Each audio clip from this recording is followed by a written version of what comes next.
தென் கைலாயம் எனப்படும் பூண்டி வெள்ளியங்கிரி மலையில் கார்த்திகை தீபத்தை முன்னிட்டு மகா தீபம் ஏற்றப்பட்டது.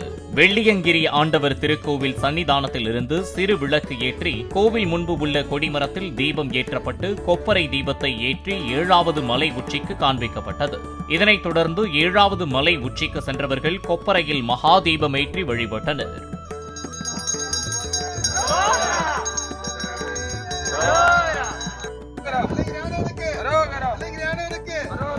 Hello.